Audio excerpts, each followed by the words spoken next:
Hello, hello, hello, and welcome to another episode of the Sabrina Zohar Show. My name is Sabrina Zohar, and I am your host. Happy Friday, babies. I'm so happy. Honestly, I'm so happy that fall is here. I'm a summer girl, don't get me wrong. I love warm weather, but I'm happy fall is here because it feels busier again, right? Like summertime just is like slow and my anxiety hates it. But now we're in fall and it's like, yes, let's get down to brass taxes. And what better way than with David? David is our guest this week. I am so excited. He is phenomenal. And this week we talk about how to overcome stress, anxiety, fear, and doubts. And I will preface, it's a bit more of a spiritual episode. And we talk about Kabbalah and just like the spiritual practice of it. But what I really loved was as David was talking about things, I was able to base it back to psychology principles and explain more ways, especially if you are somebody who is more spiritual. This is not religious by any means. There is nothing, listen, you guys do you. I support and love every single person's opinions and what they believe in. But by no means is any of this any kind of like religion or anything like that. It's really just a different way of seeing things and a different way of looking at things, right? So it's just another practice that we can kind of start to explore. So guys, I'm so excited. Thank you as always. I'm just stoked. We have had, the last solo was so incredible. And I'm so excited because guys, starting November 1st, I'm actually going to be doing every other episode's going to be a solo. So mama's coming for you. And it is time because I think we need to get back to reconnecting. And I think it's really important for us to build the community and to get it back up, especially after the name and the summer and all that stuff. It's like, let's grow this baby back up. We're number 12 on the charts on education, trying to get back to number 4 where we were before. And so guys, I need your help with that. Please, all I ask is rate, review, or if you haven't already, and share it with a friend. New listeners are super important. So, and if you already have, fucking thank you. Thank you for everything on YouTube. Subscribe, follow, comment, all the fun shit. And just thank you guys. Thank you for showing up as you and allowing me to show up as me. And guys, as always, if you need anything, you know everything's in the show notes. If you want to join the course or subscription, all that fun shit. We are here for you. And we are so excited. Me are so excited for all that's to come. So guys, without further ado, let's get right on into it, shall we? Hey, David. Welcome to the Sabrina Zohar Show. I'm so excited to have you. Thank you for having me. Of course. Now, if you could you please let our audience know a little bit more about you, who you are, what makes you so fucking awesome? Because we have quite a conversation today, so I'm super excited. Well, I really appreciate that. The short of it is there's two major things that I've always done in my life. When I was 15 years old, I was introduced to the spiritual wisdom of Kabbalah. Changed my life. And instead of kind of going down the route of the business world, which I thought is what I was going to do, because when I was 15, I was actually professionally playing poker, and I was investing money at the time in the stock market, and it was doing well. So my life was all about how I'm going to make money, be successful, and be powerful. I took a sharp turn, and when I was 19, I graduated at UCLA, and I decided to join nonprofit world. So I dedicated all my time just to teaching and supporting people through coaching and seminars all around the world, and doing it until today, 20 years later. About, I would say 11 years ago, realized that I do need to get into the business world if I want to, have a family and support myself and my family. So Mary Ruth and I started a brand called Mary Ruth Organics, which is health and wellness brand known around the world. We specialize in liquid vitamins. And so we bootstrapped that and kind of taken it to where it is today. So these are the two things that I do. I do my charitable work to bring spirituality to the world. And then I have the business, and I try to merge these worlds because they are very synergistic. And the reason, that's what I love. Like the reason I wanted to have you on was because I know that it's not like woo for the sake of woo. Correct. Like you actually have something where you're like, no, there's a practical, logical businessman in there as well. That's like, no, there's a reason, there's a rhyme and a reason here. It's not just your soul's purpose is this. And you're like, okay, where'd you get that from? 100%. But I would love to know just a little bit more as well. Like for people that don't know, and like, let me just also preface, by no means for anyone listening, are we trying to proselytize 100%. or change your mind or convince you to join anything. We're just giving different perspective shifts and something else that I think is really interesting. But I'd love to know a little bit more of like, how did you get into Kabbalah? Like, what was your journey? And then how did that change your life and kind of that journey of like, how can this be impactful to you? Sure. And I will preface it by saying, the majority of my audience, they come from every religious background, every spiritual background, atheist, Scientology, like it doesn't matter. People resonate with wisdom that is universal and brings them together. When I was 15, I was actually very anti-religion, anti-dogma. Anyone telling me what to do, I was against it. And so my uncle, seeing that I was a kid with a lot of desire and a lot of potential, but I could easily go down the wrong path, which I was going down the wrong path. He introduced me. He said, it's spiritual wisdom, just go for it. I took one seminar, it changed my life. And the reason why it was powerful was because I was challenging the instructor in the class on all the whys. Well, why is this true? Why is that true? Where does the soul come from? How do relationships work? How do you become successful? I received so many practical answers, and every question was answered that I just kept going deeper and deeper. Kabbalah is universal spiritual wisdom that explains the technology of the soul. In the same way that we have universal laws such as gravity, explaining how this physical world works. And it doesn't matter if you believe in gravity or not, we all have to abide by this. There are universal spiritual laws around relationships, around human consciousness, around health and healing, around attracting abundance, around the soul's journey and understanding, why do you have the parents you have? Why do you have the siblings you have? Why did you attract this guy in college who dated you and you thought it was going to work, but then all of a sudden betrayed you? Where does betrayal come from?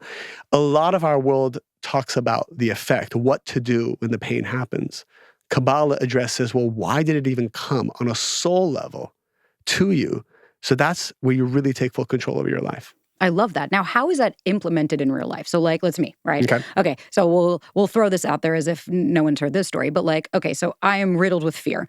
I have a name change. There's so many things going on. How long have you had this? Like, when you say riddled with fear, has this been your whole life? Yes. And what kind of fear? Yes. What kind of fear specifically? I mean, the fear of abandonment, fear of rejection, fear of the one thing that I've noticed that I've carried with me throughout my whole life is I'm going to lose this all. That fear of it's all going to go away at any point. So you're going to be on the street again and you're going to be hurt, like needing and that seems like a negative, right? So I've always had this underbelly of fear that you're going to lose it all. Okay. So can we hone in on that? Yeah. And then we'll use... It's funny, on podcasts, I don't often do these workshops. In live seminars, I love it. Someone will say something, and then in front of everybody, we'll kind of workshop it. But I think this is a great way to bring in Kabbalistic wisdom. So, for example, this fear of abandonment, like when would you say is the first time this appeared or you were conscious of it? In my adult life now, I realized when I was in my crib. Like there was a very specific memory I can go back to. You can actually go back to it. So here's one thing Even in the womb? Not in the womb, not it. I can address and understand because I know what my mother went through while I was in my womb, so I can put two and two. But it wasn't until recently where I started doing a lot of inner child work, where I started to go back to these memories that I just unlocked for me. But that was it. Was like there was like a fun joke going around when I was a kid that Sabrina always threw up after every meal. And it was something that everyone would kind of laugh. And I finally, as an adult, was like, Mom, can you answer, like, how was that not a red flag? Like, what would happen? And she was like, your father would put you in the crib. You'd cry so hard, you'd throw up, and he would leave, and I would come in.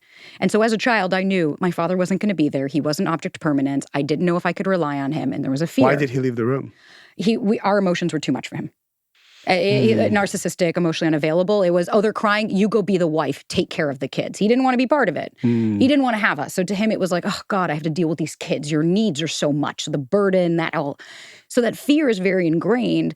But now as an adult, I think a lot of us are struggling between like, okay, so I consciously understand where all that comes from, but then how do you actually like handle it and deal with it? Like how can Kabbalah actually help in these ways? All right, I have some powerful secrets, but I have a few more questions. Please. Okay, so then how did that manifest later on as a teen or in different romantic relationships? Not very well, as you can imagine. Always dating men like my father, always trying to get the unavailable to choose me, always trying, which doesn't shock me that I would then become an entrepreneur where there's no consistency. You don't know when it's going to happen. You don't know, you are your own destiny in essence. So it's funny that it's not shocking that I ended up going into that career because I can take control over my life and I don't have to wait for someone else. You don't have to be dependent on somebody else's. Exactly.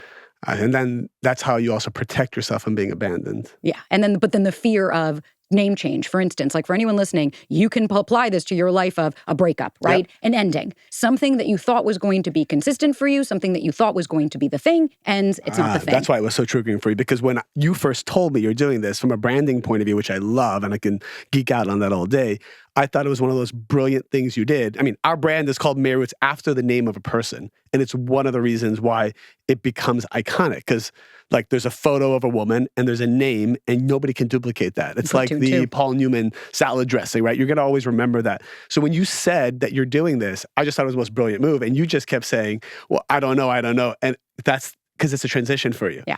That's the fear, the unknown.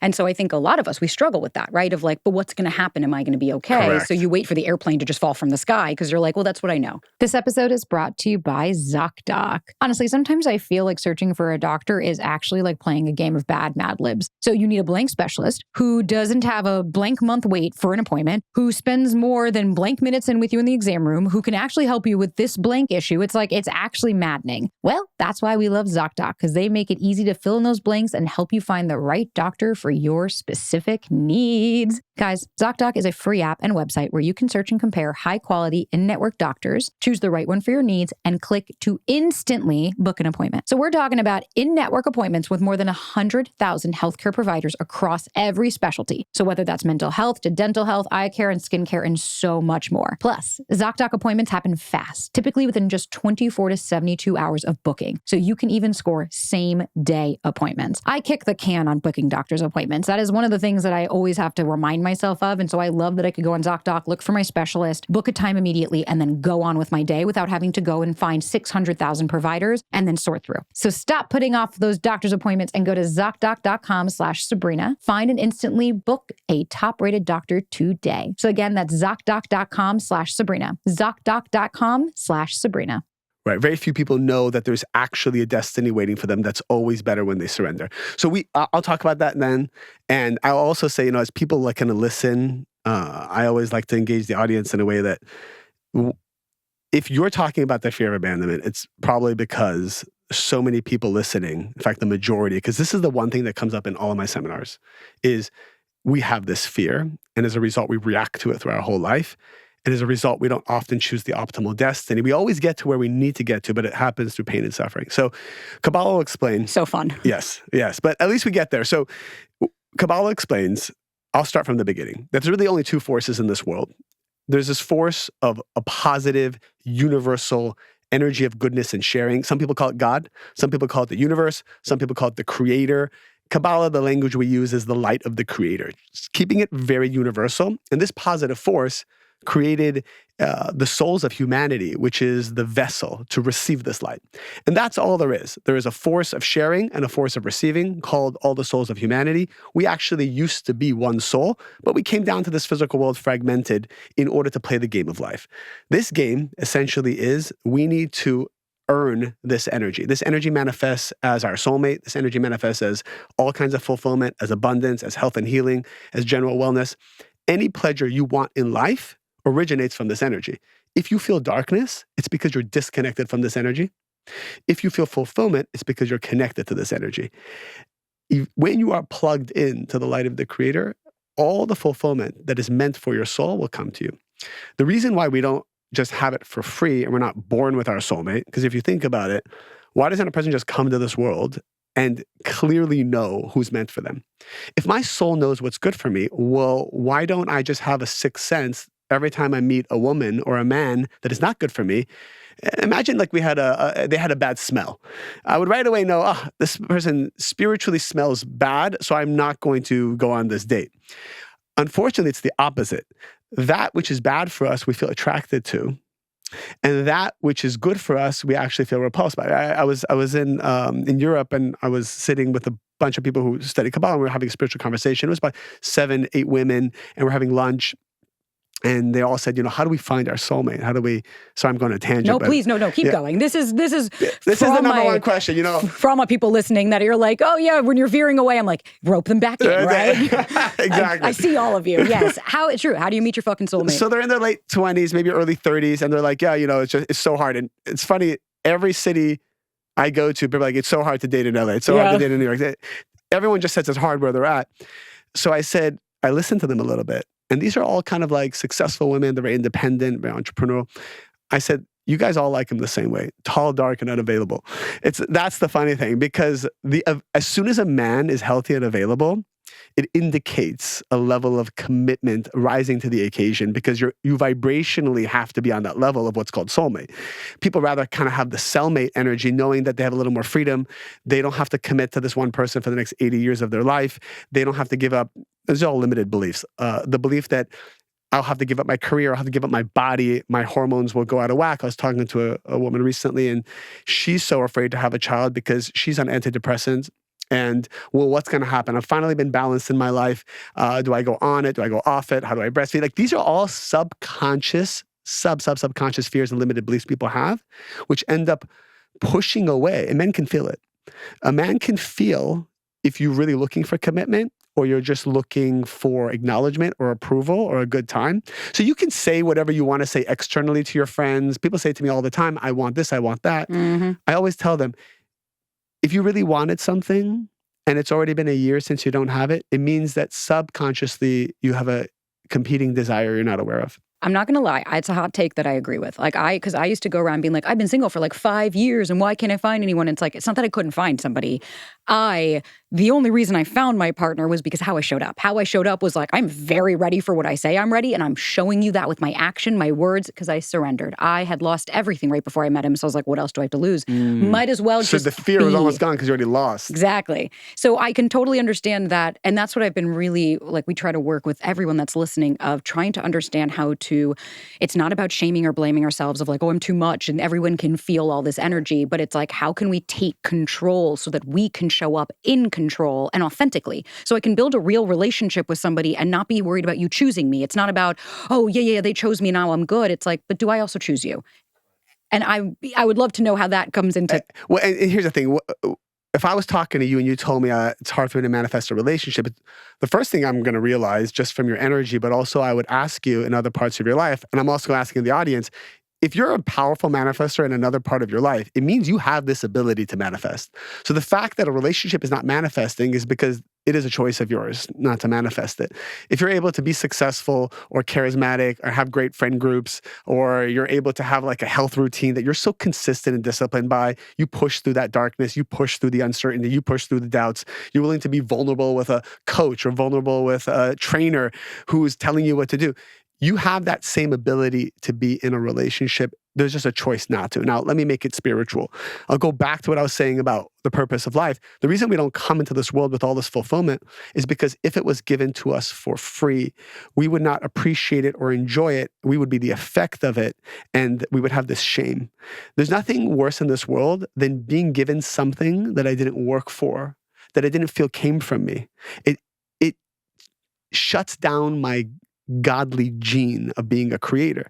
For example, I've seen this so many times. I might be coaching some wealthy parents and they're talking about their 18-year-old who's suicidal or depressed or into drugs. The truth is, this child received so much without feeling a sense of ownership. And so a sense of shame is developed. And in order to feed that shame, they go to more forms of instant gratification, such as drugs, and then the dark hole gets deeper and deeper. There's the greatest gift you can give someone is the ability to earn. I see this in the business world as well. When you overpay someone, you destroy their life. When you over promote someone, very dangerous, you destroy their life. If you give a position, I tell this to my employees all the time. I said, I want to promote you, but I know the minute you do, if you don't live up to this new title, you'll be gone in 3 months. I rather play the long game and have you over-earn your position. Some of my best employees were the ones who actually told me, don't give me a promotion. I want to get to a place where you feel you are absolutely forced to elevate me because I need the responsibility. I don't want you to overgive me because I'm entitled. Because what I love about this is like, okay, outside of, no one's blaming anybody. It's not about blame. It's not about like, hey, you did this on purpose, right? You deserve. It's like, no, nobody deserves like to hurt. But it's interesting. I take all of these moments, even though some of them can be very dark. Like, let's also just humanize the experience for a second, because I think a lot of people see it as either, well, but I'm not allowed to feel then. You're saying I can't feel. And it's like, I'll tell you, I cried yesterday for like 30 minutes because I got sad and I got in my head and my narrative started to play, right? Like, you're human. Things like that can happen. Feel it, process it, let it out, right? Like, experience your emotions. But it's so interesting because I kind of have that. I look at things as when I have a challenge or when something doesn't go my way or, you get really hurt, you get broken up, like something big, right? Lost the fucking name of my goddamn show. I look at things like that as, of course, in those moments, I allow myself to be a human and feel. But after, I always kind of like, I either talk to like my partner or even my mom or my whoever I'm working with at the time. But the first thing I said was, this is an invitation for me to grow. I know that this is going to challenge me in ways that I haven't. I know that it's expanding my window of tolerance. I know that it's not fun, right? I'm not like, yay, I asked for this, but I know it's part of my story that's going to get woven in. And had I not experienced Shark Tank sending me home and losing everything and Clem dying and all of those terrible things, well, then I wouldn't be where I'm at. I wouldn't have the wisdom and the knowledge and people all the time like, how do you know all this? It's like, because I experienced it. I went through it. I ate shit. I turned my light on and I got myself through the dark hole to the other side. The only way through. Beautiful. So to me, that's why I love what you're talking about, because it invites us to utilize this information as not a woe is me and oh my God, how would I know what adversity feels like? How would I know what it feels like to have nothing and to earn what you've earned? How would I know, right? I wouldn't appreciate the incredible partner I have if I didn't have really terrible people that treated me poorly.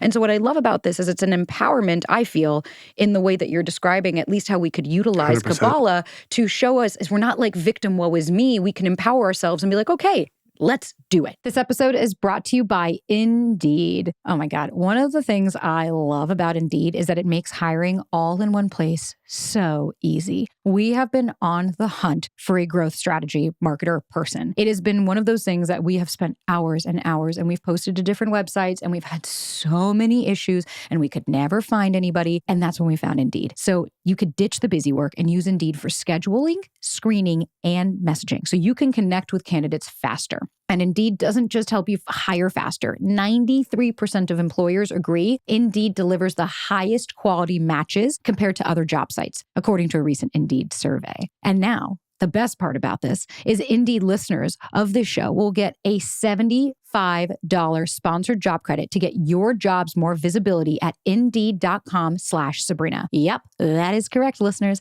My babes, you guys can now hire the right people for your company, take it to the next level, and get unparalleled access to job seekers with over 350 million monthly unique visitors globally. So just go to Indeed.com/Sabrina right now and support our show by saying you heard about Indeed on this podcast. Again, that's Indeed.com/Sabrina. Terms and conditions apply. Guys, need to hire? Then you need Indeed. Everyone's in the pursuit of energy, pursuit of I want this and I want that. I buy this and I want this approval and I want this power and I want this love. All of that is the pursuit of energy, but what people need to pursue is the building of the vessel for that energy. The best analogy I can make is if you have a 60-watt light bulb, all you can get is 60 watts of energy. Now, if I'm a 60-watt bulb, my soul is 60 watts, and my soulmate is 1,000 watts. What am I really doing? I'm begging the universe, or I'm looking for it, I'm conditioning my body or plastic surgery or trying to become, a type of person to draw in 1,000 watts, but my spiritual essence is still 60. If I drew in the soulmate at a 60-watt level, I would implode. I would short circuit myself. That's why the universe protects me from these very healthy relationships. The pursuit needs to be, and that's why the word Kabbalah actually means to receive. It means it's the study of the vessel. What do I need to do to my consciousness, to my trauma, to my fears, to transform them? And that's what expands me from a 60-watt bulb to a 100-watt bulb to a 500-watt bulb. And the stress, when you feel stress, anxiety, and doubts, it's only one reason. You're looking for more energy, or you're summoning in more energy than your vessel can handle. And that's why you feel pressure and you feel stress. Now, how do you expand the vessel? Please. Let's get practical tools. Yes, please, because I think for so many of us listening, I can completely commiserate and understand. I think for a long time, personally, I've done so much work on myself that you're like, yay, I'm getting to this place where like these thoughts don't overtake me, and okay, and you're feeling good. Yeah. And then you get knocked again, right? Yep. You get knocked on your ass, and all of a sudden you're like, whoa, there went that rush of negative thoughts. There went all of these things. Yep. I think, for anybody that's in that right now of like, I'm not meeting my person, I'm feeling really sad, what can they actually do? So it's actually a good sign. When you wake up with sadness, when you wake up with anger, when you wake up with frustration, when you wake up with intrusive thoughts, this is a good sign. This means that the light of your soul, we call this the surrounding light. It's the potential light that hasn't manifested yet in whatever pleasure you're looking for. It's pressuring you to let it in and become what's called the inner light. It manifests as sadness because what it's doing is it's detoxifying the negativity to push it out, so let the good energy in. The best example of this is if I told you, Sabrina, start drinking, kale juice all day for the next 40 days. Now, that's a very healthy diet, it would seem. Just drink green juice every day for the next 40 days. What you'll experience in the next 3 to 7 days is the worst detox.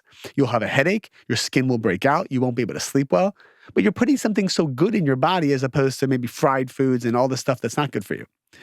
But what happens when you're ready to go to your next destiny and something good is about to come in, you're going to detox.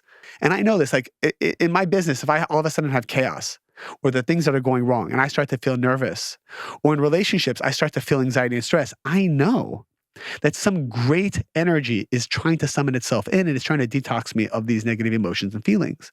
Any thought, word, or action which comes from lack or fear in order to connect to instant gratification. So when I act from lack or fear in anything that I do, I will disconnect from the frequency of the creator and I will connect to darkness. 100%. All right. So for example, let's say I wake up in the morning and all these negative thoughts are coming to me. All right, this is a test. Right now, my soul is going through a test in order to earn this infinite energy of the creator. Can I give you a specific case study? Perfect, please. because this, I think, will resonate with our audience. So what we see often is that high anxiety texting. Like, this person didn't text me. Why didn't they text? And you start to overthink. You start to all the while, half the time, there's really no threat, right? Like this person might have just been at work. So I would love to use that as a great example because people are just this is so good. In fear. Okay, so I give this example in my classes. Let's say you finally let go of a toxic relationship and you feel really good about it. What we know is going to happen is in 3 days, you're going to feel empty again. There are still parts of you that haven't changed or transformed. There's lack and fear inside of you, which needs to come out to let the good relationship in.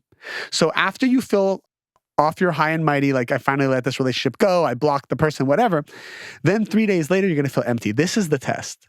The universe is basically saying, hey, Amanda, I want to give you the next level, but I need you to let go and surrender the old level. Just because you surrender the relationship doesn't mean you surrendered your negativity. So I'm going to show you your negativity, your fears, your lack, your pain for the next couple weeks. Within 3 days, you all of a sudden forget the toxicity of the relationship. All you remember are the good times. Oh yeah, the good floats to the top, the bad sinks to the bottom. Correct. So you start to remember, you start to miss the person. You start to miss their hello in the morning. You start to miss their compliments. You start to miss like the way their body felt or the kiss felt or the way they smelled. And you start to reminisce. And then that's when the reactive behavior starts.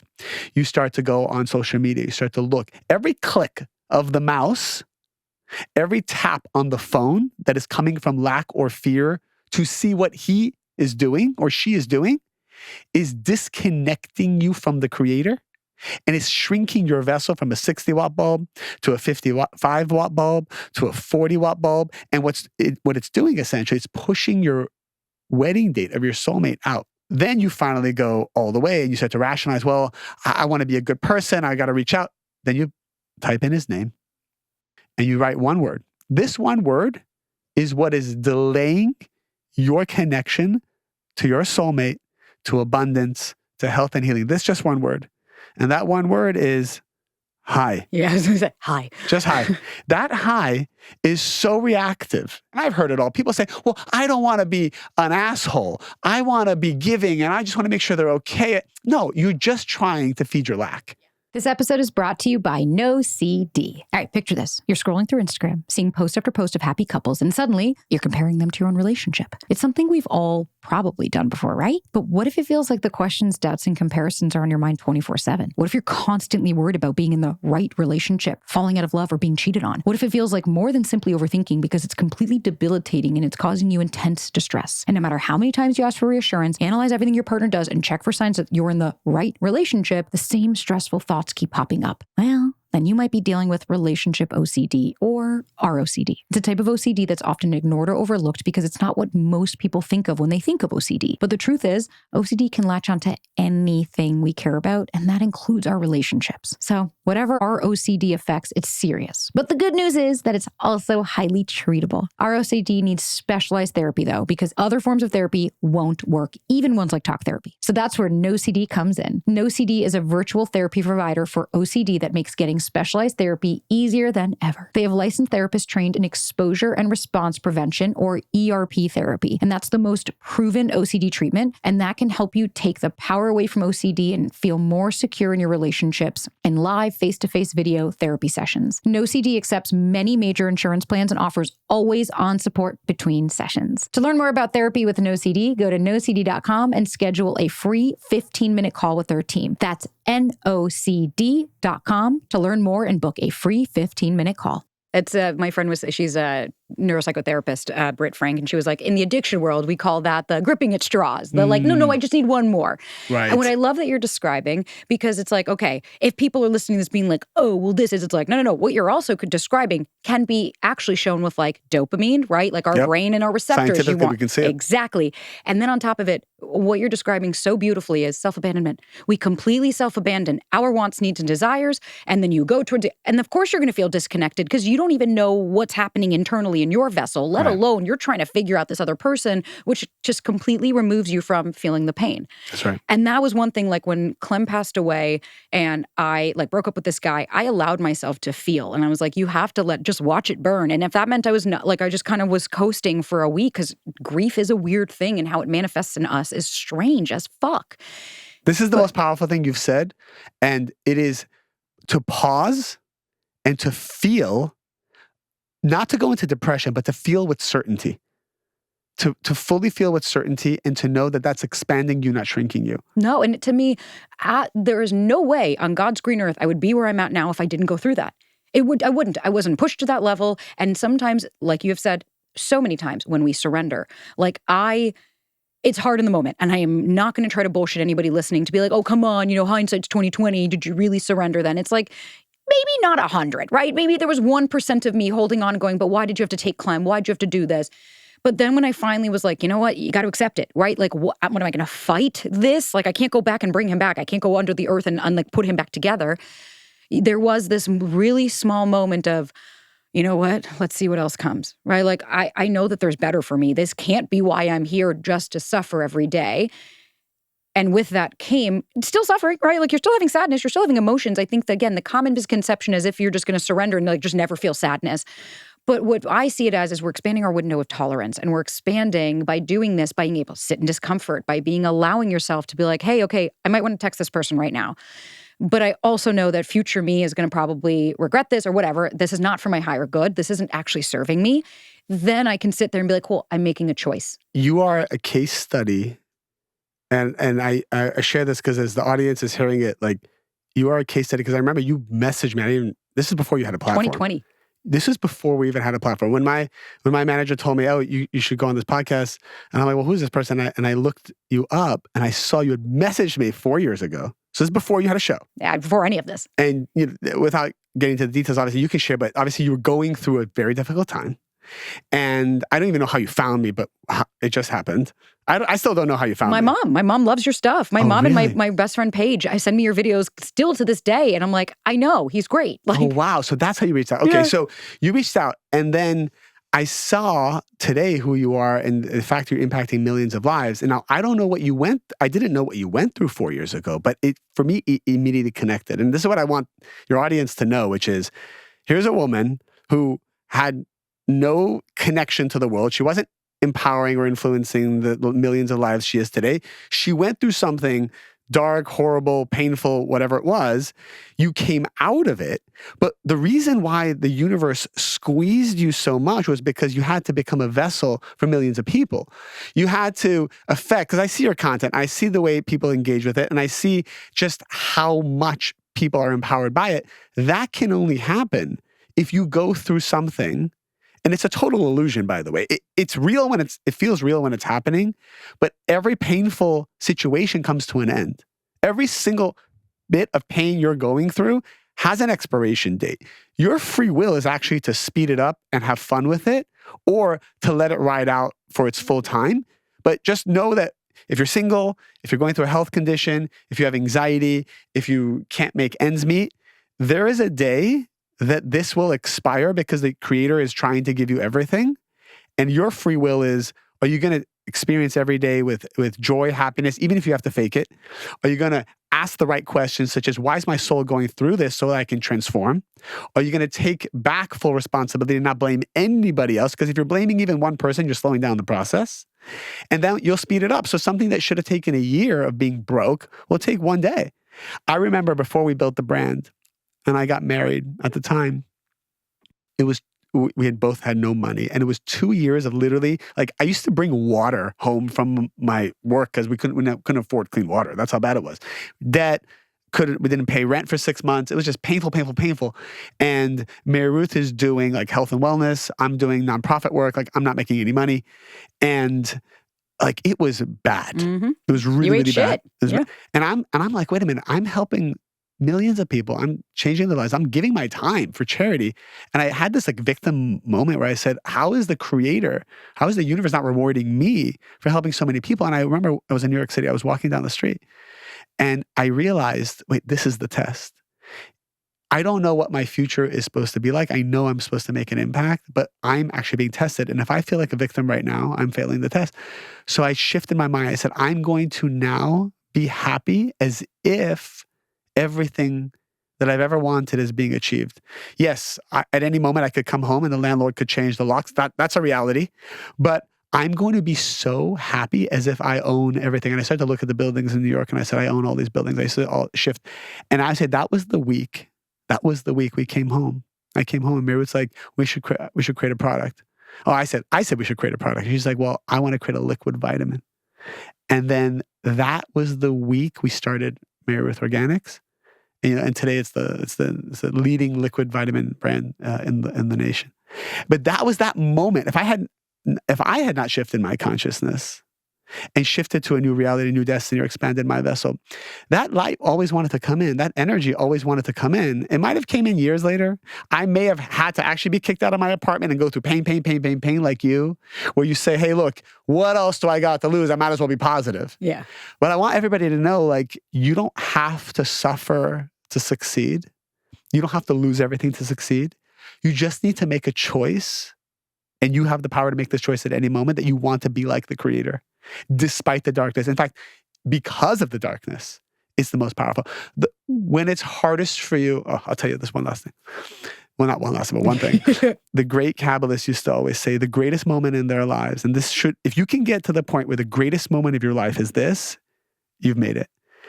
The greatest moment of your life, when you don't see the future, when you're in total darkness, when everyone's against you, when nothing is going your way and you have no clue where your redemption will come from, if you can be happy and have certainty beyond logic, that's when you shift to the most miraculous reality. And when everything's going your way and you see the future, you see where the money's going to come from, you see where the relationship's going to come, it's not as powerful. You got to see nothing and still choose to have certainty. That's when you become like God. That's your godly gene that you're activating. And I'll tell you, the miracles will rush in. It's so funny. My grandmother used to say, everything has a beginning, a middle, and an end. That was her always to us. She would say, at least you know it's going to come to an end one day. And then something else will start. And I could not agree more on that surrender piece or the believing piece, because I think for a lot of people, we misconstrue, let me manifest because I write down every single thing. And if that person doesn't have every single, they checked all my boxes. And it's like, that's not what, it's not about. You're saying they have certainty in this person is my soulmate, as opposed to saying I have certainty that my soulmate will come. Exactly. Like, no, but because this person, he was tall and he was athletic and he was smart and he was funny, or she was so beautiful and she was all these and she checked every box.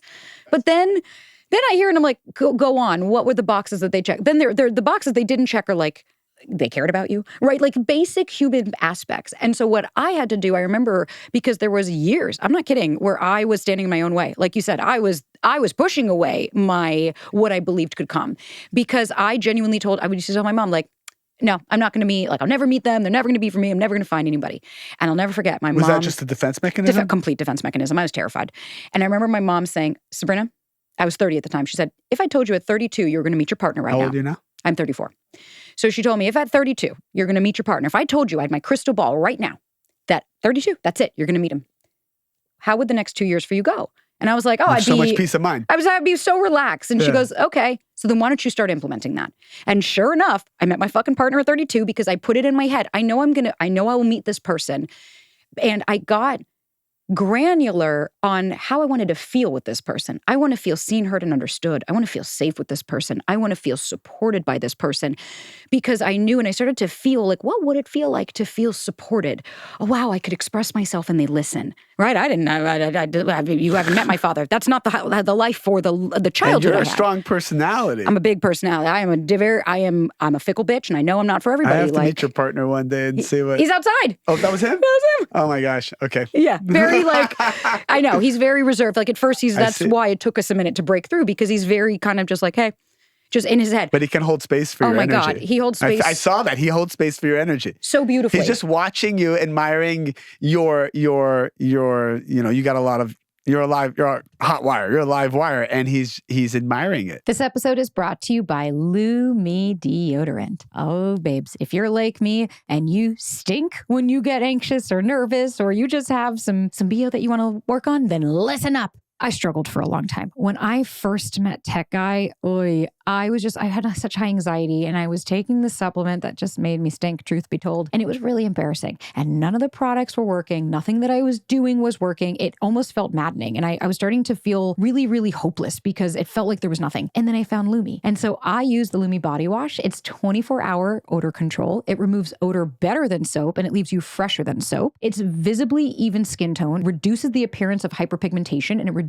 the appearance of acne scars. And plus, all of this is OBGYN developed, and it smells amazing. I also use the Deo cream tube. I love the cream tube. It's a whole body formula. It's for pits, privates, feet, and beyond. 72-hour odor control. It's long lasting. It's invisible cream. It smells great, and it doesn't cause any irritation. So guys, I truly cannot recommend this product enough, and I cannot speak highly enough about it. So if you're ready to make the upgrade, you guys, my new customers, get 15% off all Lumi products with our exclusive code and link. Use the code Sabrina at LumiDeodorant.com. That's LumiDeodorant.com. But for so long, I went for the guys that were the center of attention, because I was like, oh, if they like me, look, these big celebrities and all of these people and all of these guys that have... you are.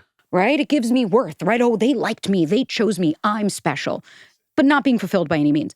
And so I think, for fuck's sake, for anybody listening, start to embody, even as absurd as it might seem, to feel how you want to feel with somebody. Even if you're like, but I've never felt this with someone before.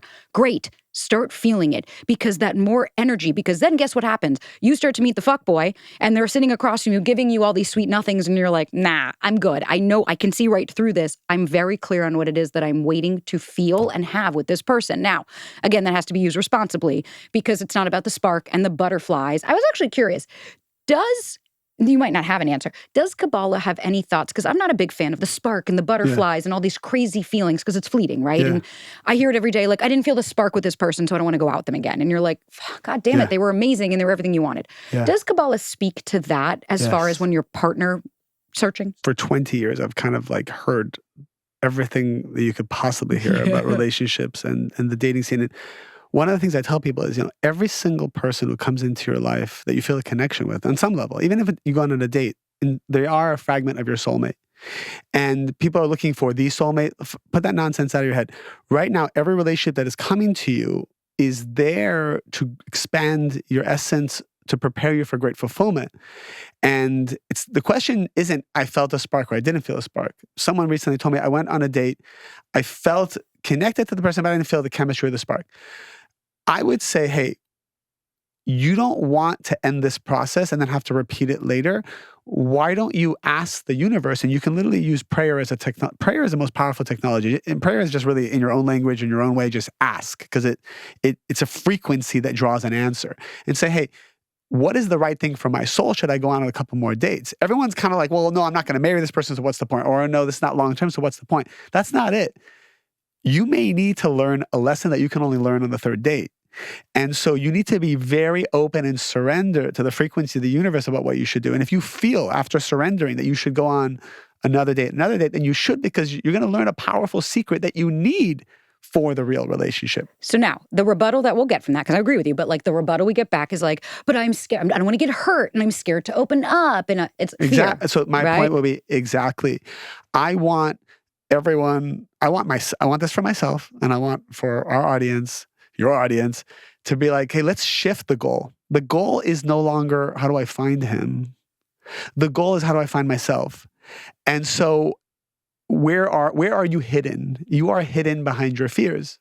So as soon as it's uncomfortable, as soon as it's scary, as soon as you just want to run and scream and shut down and be defensive, I want you to explore that, because that is your direct path to your soulmate. It may not be this person, it may not. Don't overthink it. Don't control it. Live your life one day at a time and be so open and feel those feelings. And that is what's going to happen. And I can tell you for a fact, one of the things I've been trained to do, and trust me, I want to run as a Pisces, it's like the fish. You can't grab it. You just want to run away from anything that's uncomfortable and confrontive. And by the way, you as a Taurus, which is also interesting, you said it, the soul, we can get to astrology, but the soul chooses what day, time, city, everything to be born into that is most conducive astrologically, energetically for its correction, which is interesting because the Taurus craves stability so much. It's like, right, you remove the earth from the Taurus and it's like they lose it. That you actually were born under that astrological influence because it so mimics the correction of the soul that you needed to have, which is abandonment, which is the greatest instability. It's very interesting. 100%. And I will say this, as you've been speaking, for the last 3 weeks, I'm so excited that we got to have you on because you're powerful. And what you've been saying has really been hitting me. So I know it's going to hit everyone listening. And here's where I need to make an admission, even to myself, of like, cool, sure, yeah, I've been freaking out the last few weeks. I've been fucking scared. I've been all that. And you know why this all happened? I needed to step into myself. And I needed to step in further in the universe. You literally stepped into your name. And the universe I was hiding behind my old company. Cool. It took that away. It took Shark Tank. It took my dog away. I was hiding behind him. It took everything away. And then I created all this. And I was still hiding behind my name. No, look, I'm showing up. I'm being authentic. I'm going forward. No. And I do believe that, sure, did this have to happen? Well, no, okay, I could have kept going. And it's like, but sometimes when you get knocked on your ass, it's totally okay to take accountability of like, cool, well, what was that for? You know what? That really was for my higher good. That piece of shit X that totally, like when I hear that of like, he did this and like he strung me along and you give away your power completely by saying, but what was my part in it? I wasn't an innocent victim always. I didn't do anything. It's like, no, you played a part. And sometimes that part is silence. Sometimes that part is not speaking up. Sometimes that part is self-abandoning. Sometimes that part is removing yourself and just it's not shaming yourself, but it's taking accountability of what's in your control so that you can make changes for your fucking life. That's so beautiful. I was sitting in the Soho House talking to just some random group of people. I love doing that. I love people who don't know who I am and just asking random questions. That's where I get my material. And there was a couple guys, couple girls, and I said, "What's the red flag you see in relationships?"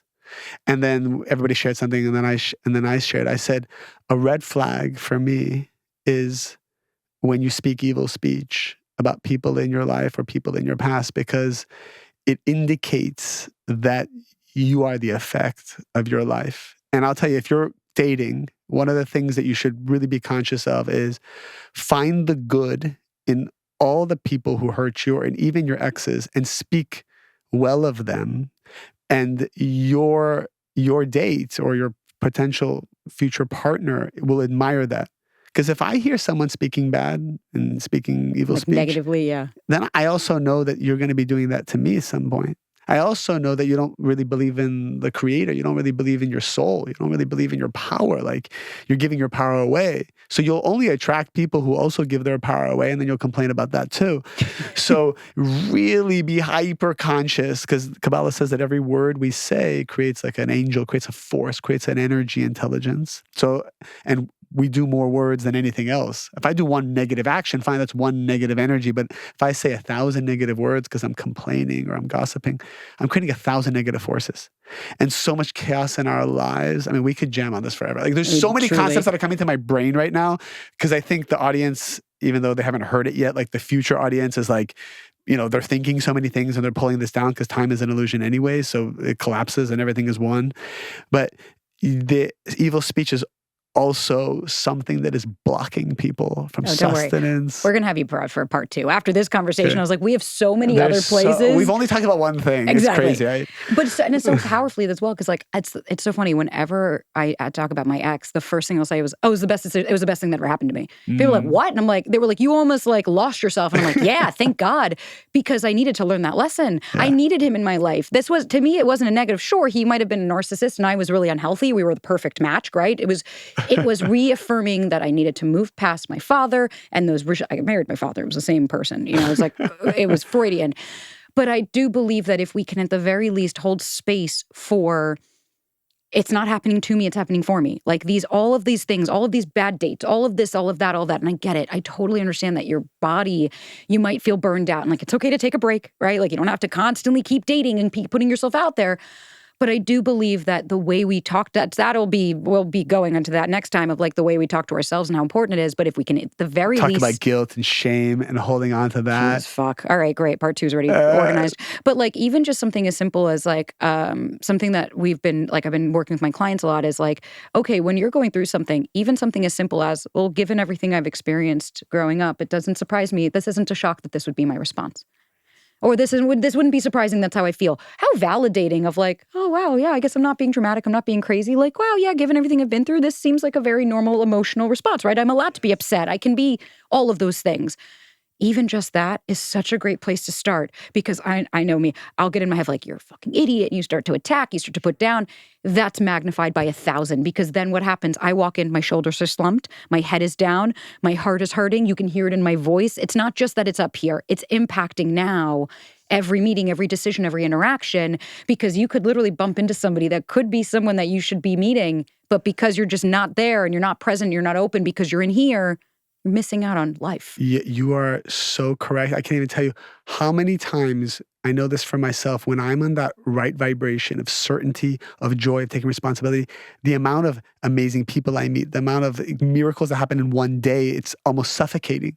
And when you're in the wrong vibration, and sadness being the worst, when a person is sad and they're choosing to stay sad, the feeling of sadness is fine. It's the choice to stay sad that becomes problematic. You're so disconnected from the world of miracles that you may see one good thing a year, when in reality, the norm should be one incredible, synchronistic, powerful thing happening every 5 minutes. That reality is possible for everyone. I don't know how much time we have left. I was going to say, well, wrap it up now. Something came to my mind, so I feel like I need to say it.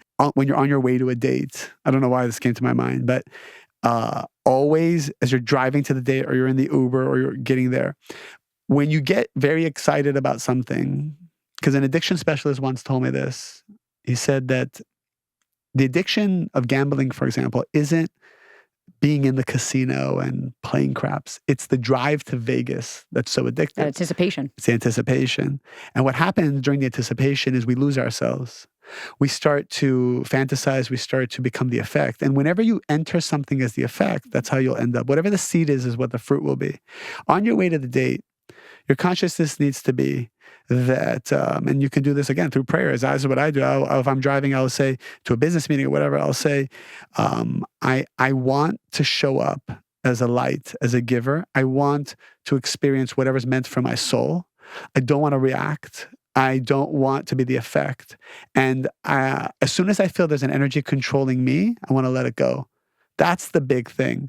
If you're so excited about something, it means it's controlling you. So you have to really let it go. If you feel pain about something, it also means it's controlling you. So you always want to get to that place where you are yourself and you can feel yourself. And it's not the other person who's controlling you or your excitement for them, the addiction to them. So I don't know why that came to my mind, but in the future, we could definitely talk about shame, guilt. I had somebody who called me recently and said they had an abortion like 40 years ago and they're still holding on to that and all these different things. So that's a topic, obviously. Okay, I'm excited. We'll do a part 2. There probably needs to be a part 2. Yes. David, thank you so much for being on. Could you please share with everyone, where can they find you? I mean, it'll be all in the show notes, but just in general. I always say, I never have anything to sell when I come on these podcasts, but my platform is all for charity and it's all to just kind of give back. And you can find me on Instagram. That's where I post like these 90-second clips that I hope are very valuable for people. But also, I have a couple thousand people a month who sign up for a masterclass I created.